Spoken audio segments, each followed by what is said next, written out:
I'm Kim Ivey. I'm the Senior Curator of Textiles for the Colonial Williamsburg Foundation. And we're here today in the largest bedchamber on the second floor of the Governor's Palace.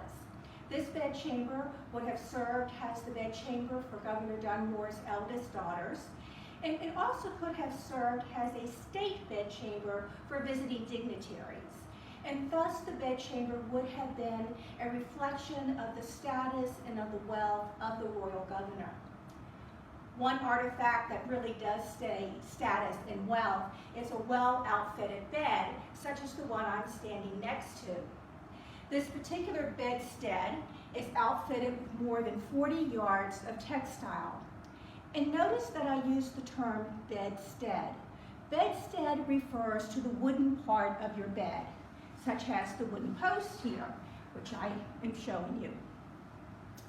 The bed furniture actually refers to all of the textiles on the bed, and it is the bed furniture, the bed hangings, the textiles that were the most expensive in the period. Textiles were incredibly expensive because they were labor intensive to produce. In this particular bed, we have over 40 yards of beautiful reproduction chintz. It is a type of chintz that was reproduced from a painted Indian and dyed cotton, and it was done for production by Pierre Frey of Paris. Above, we can see this beautiful tricolor fringe.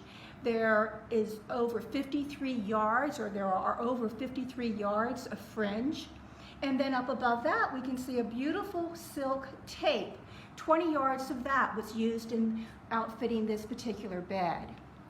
The cornice up at the very top is a carved cornice covered in the same beautiful chintz fabric.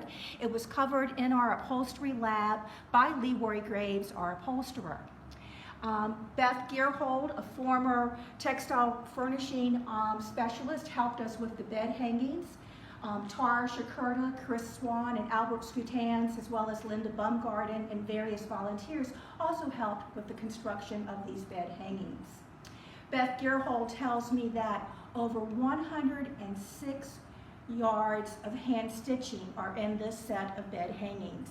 Now, if any of you are familiar with football, you know that that's just a little less than the entire length of a football field. So let's take a look at the hangings.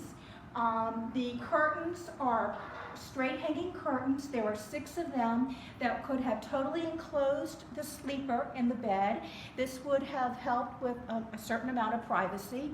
It also would have, of course, helped with keeping your heat in on a cold winter night. In summer months, the curtains could have been taken off, perhaps a lighter, sheerer linen fabric put over your bed in hopes of keeping out those pesky mosquitoes. Good luck with that. Up above, you see our decorative valances. We have inner and outer valances. The inner valance would have hidden the hardware, the iron hardware that is used to hold up your curtains. And by the way, our iron hardware was produced by our local CW blacksmiths. The valance shape is taken from one in our collection. We have a lovely antique in the collection with this beautiful scallop shape.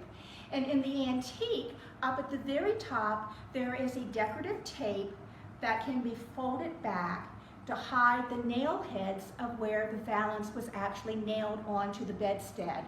Well, Tara Shakurta, our furniture curator, won't allow me to nail valances onto this bedstead, so we have little studs or tacks that we use to put tape over, a tape that's attached to the top of the valance, to put that tape over, and then that holds the valance in place.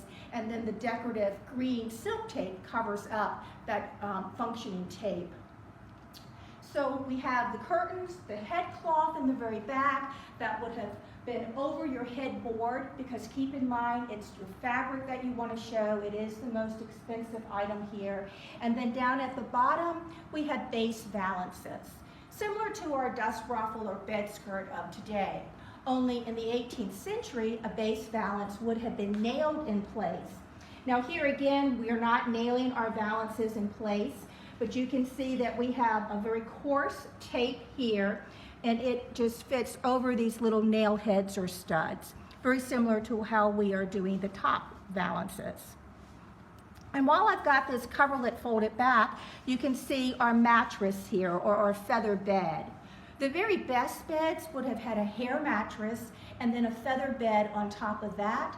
Then there would have been a long bolster to bolster up your two pillows. Now, in the summer months, you might have thrown off that feather bed because, of course, no one wants to sink down into feathers on a hot, humid summer night here in Virginia. Or you could have taken that feather bed and put it under your horsehair mattress and then slept on top of the horsehair one. That would have been obviously much cooler in the summer. And then finally, to finish off your bed, you had some sort of bed covering.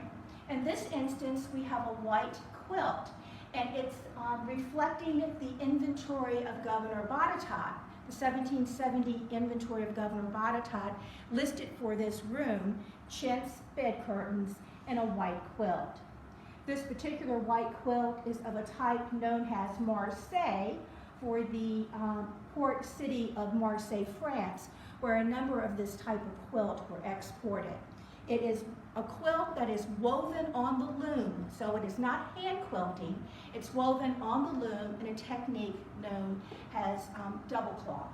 So I hope you can see that these beds were actually quite complex.